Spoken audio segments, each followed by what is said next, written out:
وعجم الناس أجمعين. Alhamdulillah. First of all, just to talk a little bit about a verse in the Qur'an which I think is very significant in relation to the family.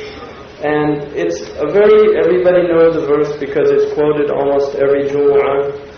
And it's a verse that Uthman ibn Mad'un radiyallahu anhu said that when he first became Muslim, he actually became Muslim because he loved the Prophet ﷺ, and the Prophet used to always be explaining him Islam, and finally he became so ashamed every time he saw him that he became a Muslim simply to please the Prophet ﷺ. And he said that in the hadith, حَيَاءً مِنْ رَسُولِ اللَّهِ صلى الله عليه وسلم, and he said, وَلَكِنْ الْإِيمَانَ لَمْ يَسْتَقِرْ فِي قَلْبِي حَتَّى نَزَلَتْ هَذِهِ الْآيَةِ. That Iman really didn't come into his heart until this ayah was revealed. And it's really, the profundity, the depth of the ayah is awesome.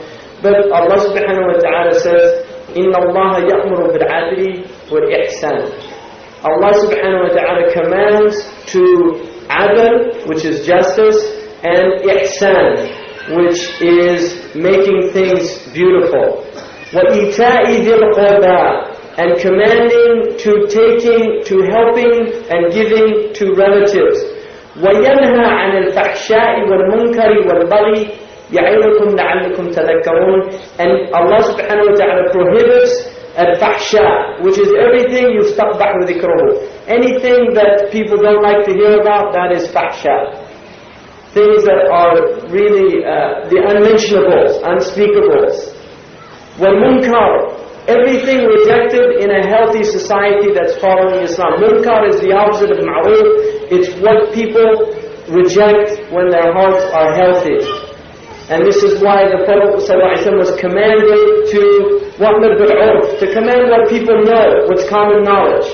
Which now in this day and age, it's opposite, like the Prophet ﷺ said, in the end of time, the ma'ruf becomes munkar, and the munkar becomes ma'ruf. This is what's happened, and this is the state of. And then finally, al-baghi, which is oppression. And baghi is an important word. It comes from, the root meaning is to desire. And so the nature of depression, the oppression of one person over another, usually results because they want something that that person or that country has. Right? This is really the essence of oppression, is taking what is not yours. وَضَعُ شَيْءٍ فِي غَيْرِ مَحَلِّهِ. And the essence of justice is giving everything its due. Giving everything its due. And then Allah says that He is telling us, He's exhorting us through this in order that we might remember. Now, just in relation to the family, if you look at these ayahs, the first thing about the family is that family has to be based on justice. There has to be justice. For instance, Allah subhanahu wa ta'ala has made the male, generally stronger than the female physically. The male has generally, this is obviously, you get your bell curve out and it's gonna, you'll get your deviations from the mean, right? But normally you're dealing with strength that a female is less strong physically. And I'm talking about brute physical force, because women have other types of physical traits that men don't have. For instance, a childbirth. If a man had to give birth to children, they say there wouldn't be any more people, right?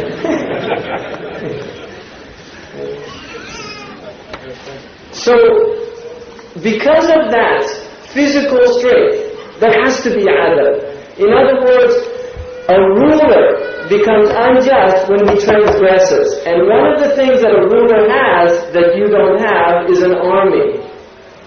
The ruler has an army. And when the ruler uses the army to oppress people, he becomes a zalim. When he uses the army to protect people, he's just. So if a man uses his strength to protect his woman, then he's a just man. But if he uses that strength to oppress his woman, he's a zalim. And the biggest zalim is Fir'aun. He's the head of the zalimin. He's Imam Ahl al-Nar. The people of the fire, they have an Iman. Fir'aun. He's the qudwa that they all wanted to be like. Really, might makes right. This is the methodology of the tyrant. Might makes right. So in many houses, a man rules the roost, not through justice, but through the power of his arm. Might makes right. Shut up. Just do what I say and don't ask questions. Right?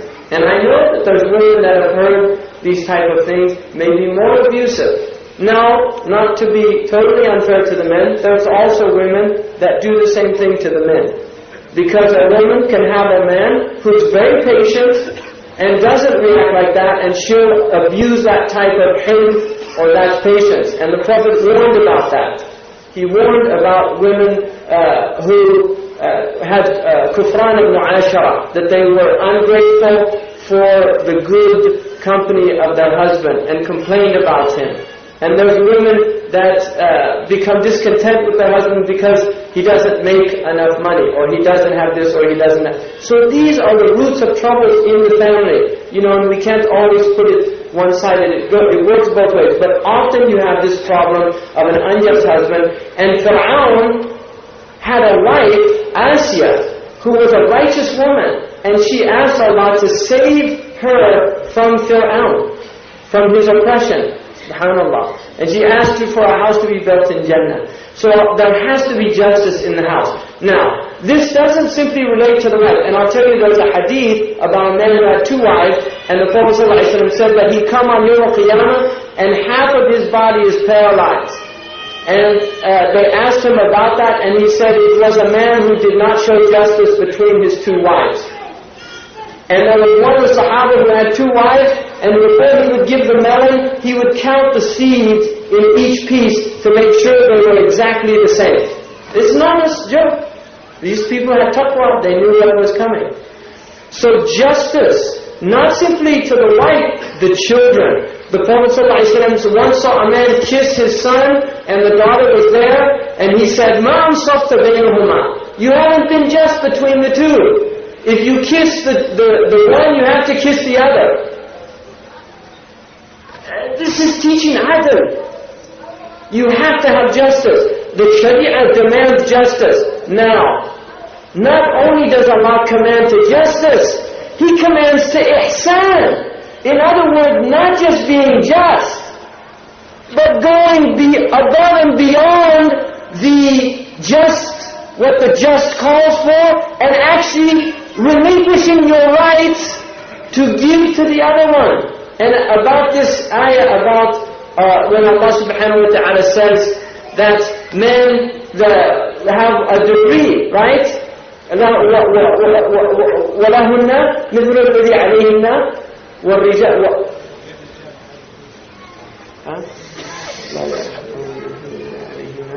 وَلِلرِّجَالِ عَلَيْهِنَّ دَرَجَةٌ. The women have the same, their rights are the same as the men. It's equal. That's what the Qur'an says. The rights are the same as the men.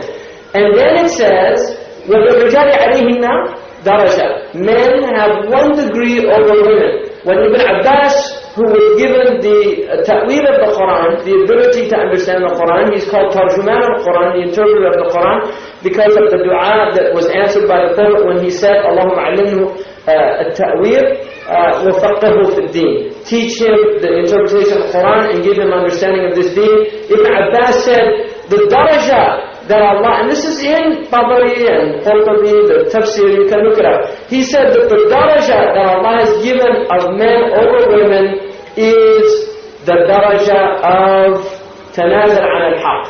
That they relinquish their right to the woman. In other words, they give the woman everything that's due to her, but they don't expect everything that's due to them.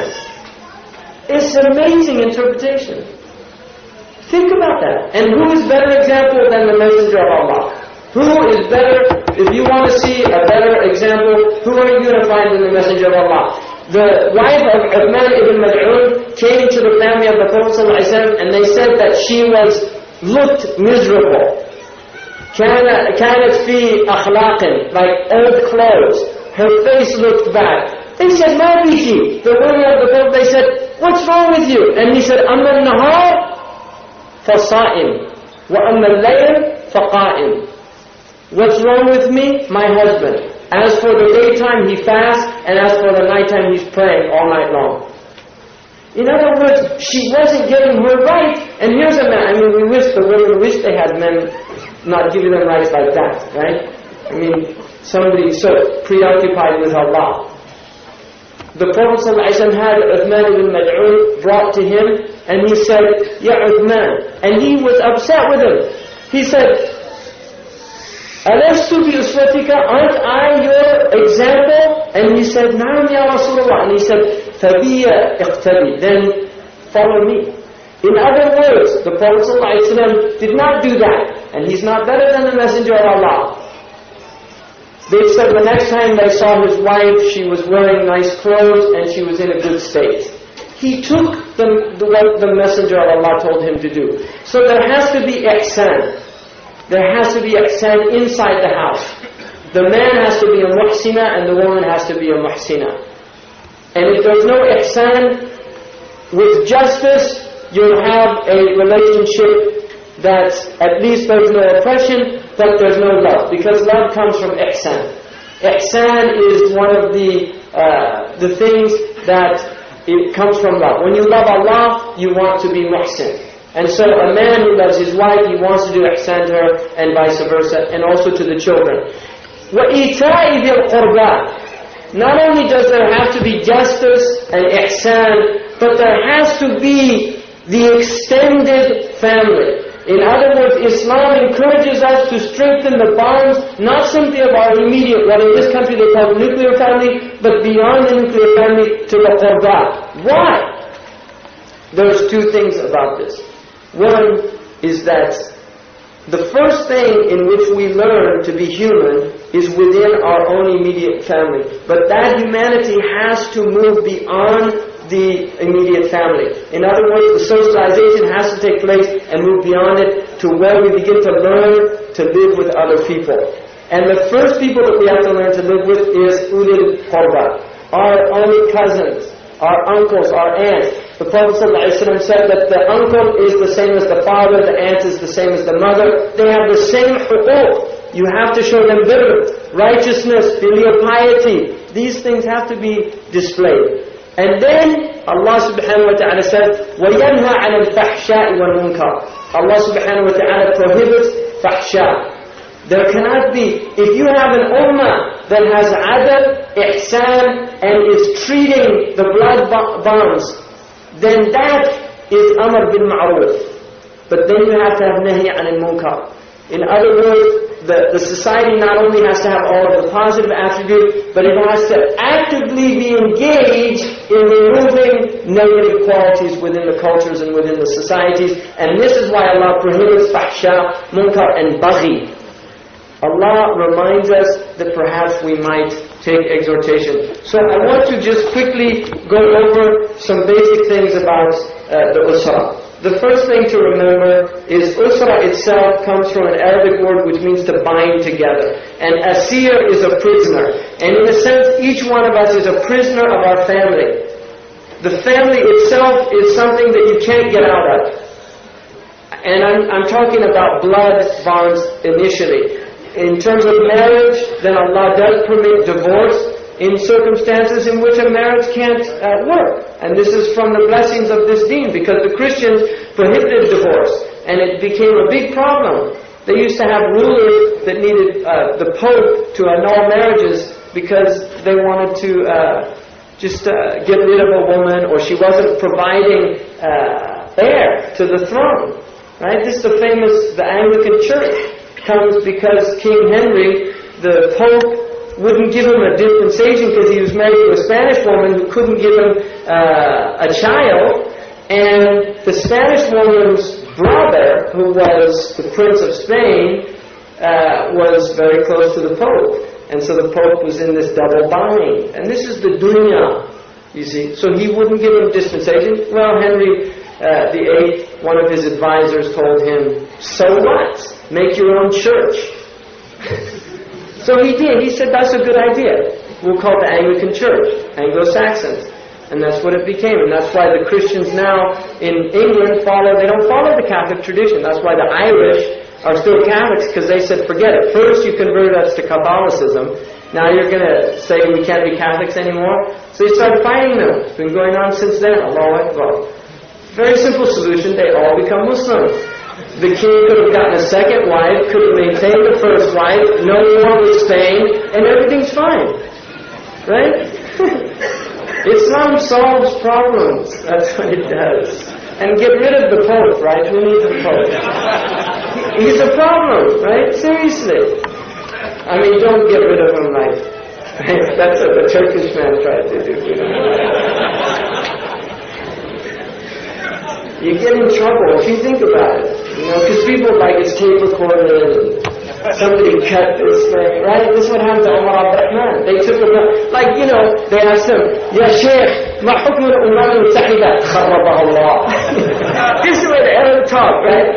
They asked him, Shaykh, Umar, what do you say about the Umam al-Mutahidah? May Allah destroy it, And then they just, right? This is what they do. FBI, they take the tape, they take when you say Muslims, they cut, slice, and then it says, يجب على المسلمين أن يخرب الأمم المتحدة. And then this is the fatwa, right? Allahu Akbar. This, respectfullah. It's a poor man. He's completely framed, right? Subhanallah. فرج الله عنه. It's unbelievable. And it's horrible. I shouldn't even be making light of it, because they could do it to anybody they want. This is their game they play with these things. So that's why you have to clarify, but they could still do it. Who cares, right? Allahu Akbar. At a certain point, you just tawakkal ala Allah, right, Allah? Huh?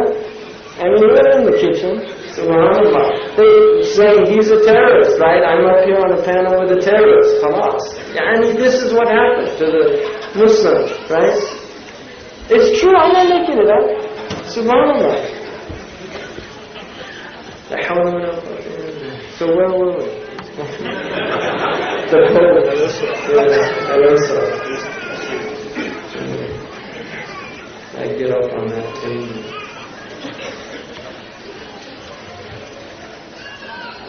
Well, I really lost my train. Alright, the family. Extended family. So this is what, right, the adab, this is what, Islam really came to protect the family and to create an environment in which the worship of Allah is conducive. The environment is conducive to the worship of Allah subhanahu wa ta'ala. Think about this, if you have a situation where there's strife within a family, there's fighting between the husband and the wife. This puts a feeling of ittirab. It's like people feel they're constantly in a state of turmoil. And Islam came to bring sakina, right? Really, it came to bring sakina to people. And if people are not living according to Islam, then the environment that takes place inside the household is disastrous, because it results in there being an unsettled situation. Children suffer, women suffer, and ultimately the husband suffers, everyone suffers. So the institution of the family is something that I think is grossly neglected. We're neglecting the rights and the responsibilities with an emphasis on the responsibilities. And just to talk then a little bit about where we should be going in terms of our own area here. The first thing to remember that the American society is a society that really in many ways is designed to destroy the family. Just to give you some examples. There's no neighborhoods in this country. There's none. They create these false communities that you can rent like an apartment where they create this false community setting. There's a community center. What community? There's no community. You live there 10 years, you never know your neighbor. You won't know his name. You won't know. I'm not making this up, because all of you have been in this situation. Haqq al-jar is from Islam, the right of the neighbor. People should at least know their neighbor's name. There should be communication between them. Now part of this is the television. And the Muslims should just get rid of it. And I've said this so many times. I know that there's some people in this community that have done that. Because they came to me, they told me, you know, since I got rid of the television, my life totally changed. I have time. I'm reading books. I spend more time with my family. There's people that have told me that. So I know there's people. But there's many people. You work, the man he goes to work at 7 in the morning. He come back at 7 at night. He sit down in front of the television. No conversation between the family. No, I mean, first of all, quality time now they're already debunking that. In fact, they say it's better just for the mother to be with the child all day long and ignore it than to have 10 minutes of quality time because she's working all day. Really, you can read their own research on it. Quality time, they're already debunking the myth of quality time. Children need attention. They need to hear from the parents. They need to get hugs. They need to be talked to. And if we're using the television to raise our children, then first of all, like the Jewish rabbi in London, when he was asked why his community didn't have televisions, and said, because we look at it like having an open sewer in your front room. Right? A Jewish rabbi said that. Muslims, I'm telling you, you can't watch TV now. No, already they have a program, and I read about this stuff. I don't watch that stuff. Alhamdulillah, I don't watch it. I read about this program in Newsweek, where they have this woman, Ellen DeGeneres, having a relationship with another woman, and then kissing on the television. I mean, first of all, heterosexual. We don't do that in Islam for the heterosexual. But this is actually promoting homosexual relationship on primetime television. You don't want your own, one of the ulama said, the inner eye of the heart is more sensitive than the outward eye. In other words, the basira to the human being is more sensitive than the eye. You get a tiny little hair in your eye, or a piece of sand in your eye, and think about that. Imam Shafi'i, when he used to memorize the entire Noah at one reading, and one day he went out, and a woman's, one riwayah, her dress blew up, he saw her leg and maintained his glance at it, another the veil, and he looked at her face, and he looked at it without turning immediately away. He went back, he couldn't memorize the Noah. He read it 3, 4, 5 times. He went to al-Waki' and he said, شَكَوْتُ إِلَى وَكِيعِ سُوءَ حِفْظِي فَأَرْشَدَنِي إِلَى تَرْكِ الْمَعَاصِي. Famous lines. I complained to my teacher Waki' about having a bad memory. And he told me, you have to leave disobedience to Allah, because knowledge of this deen is light, and the light of Allah does not enter the heart of a disobedient one. Now here's a man who actually felt a profound difference in his ability to acquire knowledge from looking at a woman one time. Right? Just one time.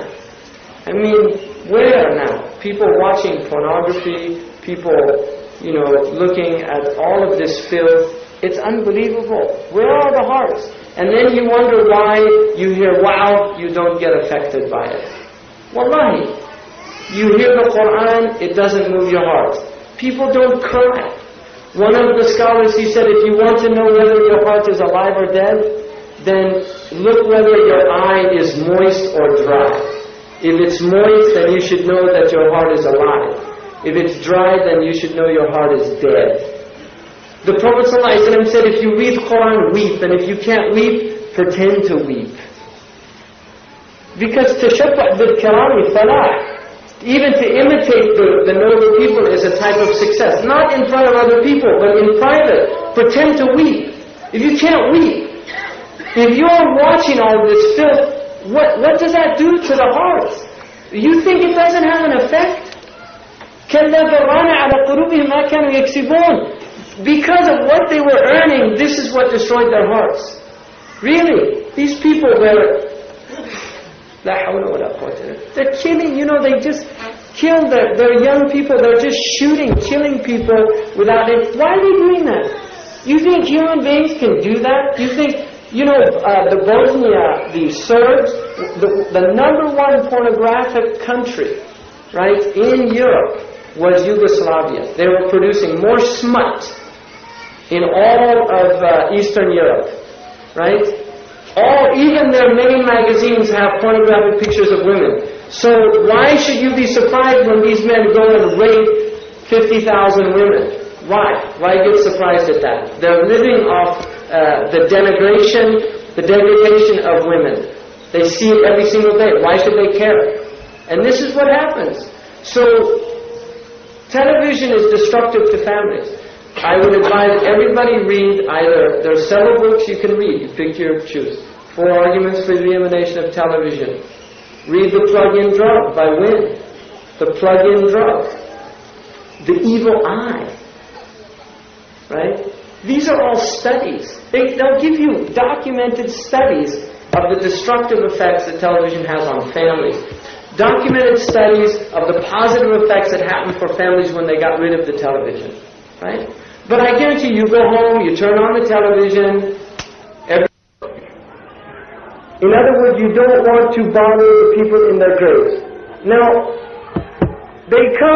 we want a peaceful, silent place of reflection where we can actually think about our dead and we can make dua for them. They bring a tractor and they dump into a grave. You tell me where? You come from India, Pakistan, Afghanistan, right? Do we do this to our dead in Muslim countries? Morocco, do they do that? It's fast food. I mean, this is it. It's just quick, get it over with. Big tractor come in and dump in front. It's so horrific.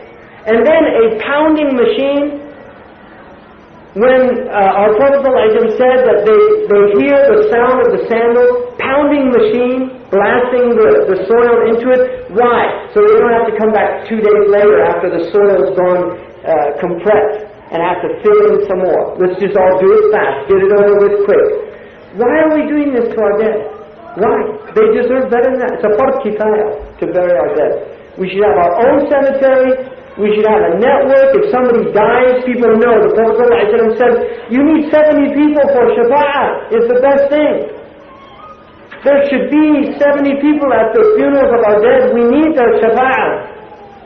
That's why we go to bury the dead, to make intercession for them, to make dua for them. Allahumma ahsin ilayhim, Allahumma tajawaz an sayyiatihim, Allahumma rahamhum.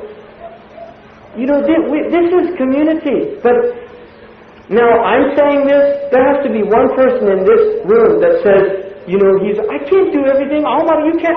There has to be somebody who says, let's do something. Let's change the condition. One person, that's all it takes.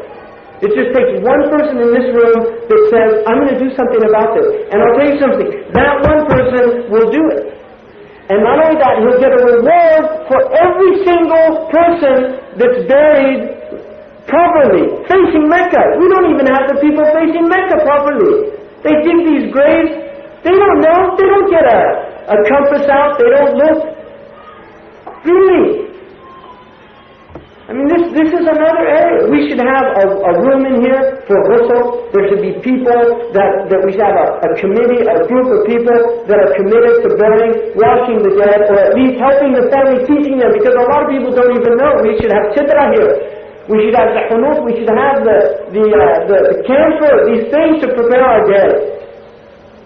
Right? We should have a car to take the body. Why should we get out and be renting things? No, you know how many people there are now Muslims in this area? There's people dying and we're getting older. And then there's people, we buried a young lady. She was not old.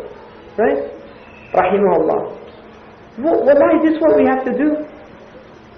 To make a real community where there's some care and concern. Not just for the living, but for the dead as well. And it's a blessing to go and visit those people. Assalamu alaikum ya dar qawm al-mu'minin. Kuntu anhaakum an ziyarat al-qubur. Fazuruha. I used to tell you, don't visit the grave. Now I tell you, go visit them. It's a good thing to go to the graveyard of the Muslims and say, Assalamu alaikum ya dar qawm al-mu'minin. Antum as-sabiqun wa nahnu al-lahiqun insha'Allah. To say salam to them, to remind your own self of where you're going to go. We're all going to be there. And I don't want to, and everybody in here hear this, I don't want a tractor. I'm asking you, Omar, if I die, I don't know. Wallahi, I do. There's a cemetery in Uganda. Yeah, I'd rather be buried, I don't want a tractor. I want my Muslim brothers to take their shovels and bury me like a human being, not like a dog. Really. I mean, that's one area. Now just the brother asked me just to distinguish because time's getting up. Yeah, just one thing about the discipline. The Sharia, before 7 you should not be beating, laying your hand on a child. Before 7. They have no taklif whatsoever. Sunnah tamyiz is 7. At 7 they can begin to, and don't think, no, he understands me. I guarantee you, if you study neurophysiology, you'll know very clearly they don't. You can tell them 2 minutes later, it's forgotten completely.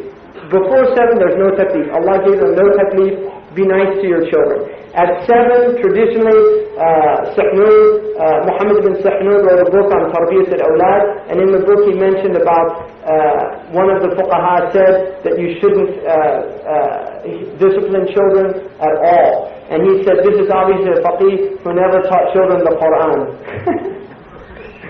In other words, he was saying, you need some, after 7, you need some discipline with some children. Not all children, but some children. But it should not be a punishment. It should not be done out of anger, right? And in this country, you have to be very careful. But the Prophet never hit a child, not once. He never hit a woman, and he never hit a servant, not once. And he's وَلَقَدْ كَانَ لَكُمْ فِي رَسُولِ اللَّهِ أُسْوَةٌ حَسَنَةٌ.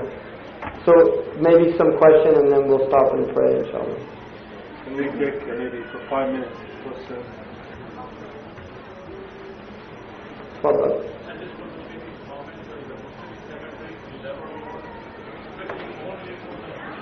Yeah. Okay, yeah, that's true. There's a Muslim cemetery in Livermore that I heard about, and we should be supporting that, And it's israf as well, from Sharia. It's paying money. You're not supposed to waste money in burying the dead, like big coffins and all. This is all from their culture. It's not our tradition. The dead, you're not even supposed to throw the perfume and things into the thing because it's considered israf, or have bukhor, like the scent behind the funeral out in the open air.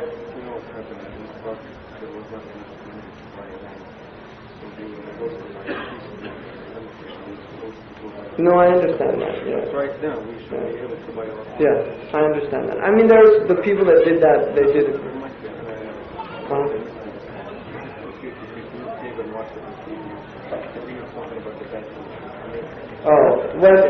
Okay, about tapes. About tapes, about television. I buy this tape and watch it. I'm not saying it's haram. I'm just verifying.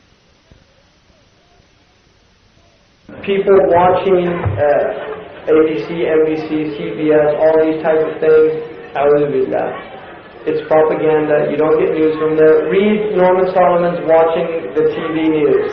They've proven that people who watch TV news don't know anything about what's going on. It's all propaganda. You're not learning anything. That's what I'm talking about. If people have television sets and they've already done the investment or whatever, and they have programs that are beneficial, that's another matter. I'm not really talking about that. But I would say about children, be very careful about children, especially before the age of 7. Giving them programs, even these quote-unquote Islamic programs, the more I think about it, the more it bothers me. And I'll tell you, because if you study the development of the brain, and also many of the things that are being shown, there's too much excitement, there's too much. Children need to learn in environments that are conducive to their own levels of mind. They're already too cranked up. You don't need to crank them up anymore with, Sesame Street type of programs and things. Anything? Can you sit right here?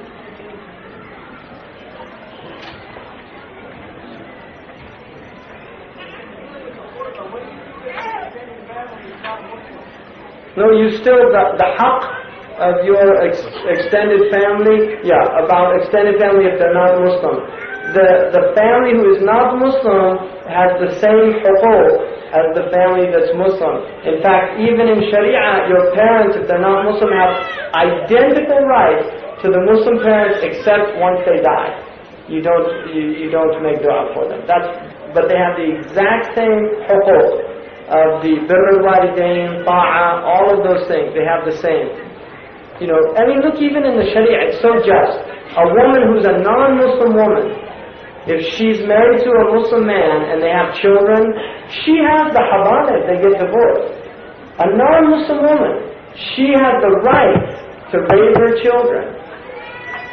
The husband doesn't take the children just because he says, no, she's a kafir. And, well, why didn't you say that when you married her, right?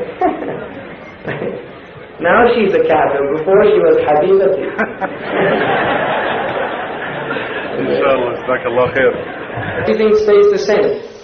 Ibn Qayyim al-Jawziyah mentioned once, he said that it's not a hadith, but there's truth in the saying, no one leaves a thing for the sake of Allah except Allah will replace it for something better.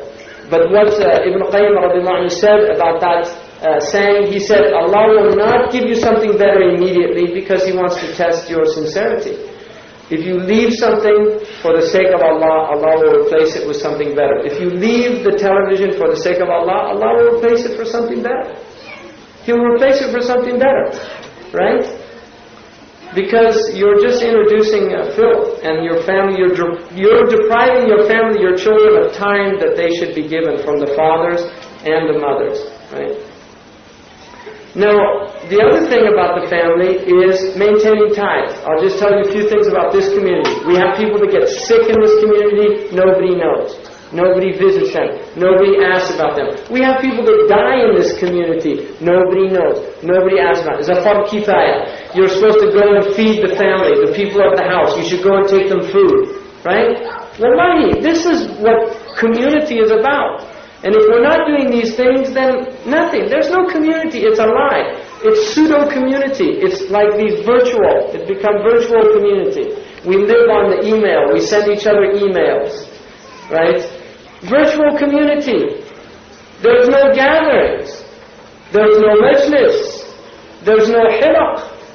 This is life coming together, meeting. And not just all this monologic. I'm not saying, I'm not here giving a talk, but not just monologic, one person coming and, giving you some speech or something like human interaction. Literally going and visiting people and having human interaction and not wasting our time. We're Muslims, so the human interaction should be based on elevating our states. When we come together, we should be talking about things of substance. Not just empty talk. Being people of substance, being people of depth. Just people getting together and studying a book together. Wallahi, reading a book together. Take the book. If you don't know Arabic, take the book of Sirah. 5 people, you have some friends. Get together and say, let's read this book and let's discuss the book. Right? That's all you have to do. Just make some effort. Even taking a group of ikhwah. We don't all have to be brothers. We can't. In a sense, we don't. I cannot have a personal relationship with every single person in the community. Allah Rahman cannot have a person. You cannot. We can't have. But you have to have a group of people that there's some suhbah there. There's some companionship. There's some love for it, that you take care of each other. And that extends out. And it primarily should be the extended family. But in this situation, many of us don't have extended family here. It should at least be a group of brothers that have something, even if it's a cultural. There's nothing wrong with a group of Egyptian, a group of... There's a binding there. It shouldn't be for asabiyah. In other words, just, you exclude other people. But there's nothing wrong with groups that share certain characteristics and qualities, language, ethnic background, cultural. These are things that join human beings. Allah ja'alakum shu'uran wa qaba'il ta'arafu. He made us in tribes and nations, we come to know each other. Alright, so this is part of our reality, is that we're shu'ub and qaba'il. And then finally, just a couple of other things. We have to have projects that transcend simply our work that we're doing. If you're working in a computer company, that cannot be your life. Really. And it's better that you quit your job and go do something else where you can devote some time to Allah subhanahu wa ta'ala and His Messenger. I mean, Sidi Qadi Abu Bakr Ibn al-Arabi radiallahu anhu said, the best situation is a man, he can get his rizq in 1 or 2 days and he spend the rest of his time for the sake of Allah subhanahu wa ta'ala. And the Muslims, they used to work, they worked from after the shuruq until about 2 o'clock. And then that was done, they were done with their dunya. And then they went and they did their other things. Really? So you can't have just your dunya is your only project. You have to be financially dedicated and also spiritually and otherwise. There's things in this community. We have groups. Rahima is one of them. There's other ones. Just like Sister Habiba is mainly doing this. Basir, there's other people involved, and I can't name all of them. I don't know all their names, but there's other people involved. This was started to help some of the needy in this, and it's been helping. She has over 70 families that she's helping. And these are families that need help. These are Muslim families that need help. And people have to support it in the community, financially. They have to go and say, what can I do? I'm just giving one example. There are other examples in the community, but I'm using this one example. What can I do? Sister, is there anything you need? Is there some help? There has to be some support. People get burnt out.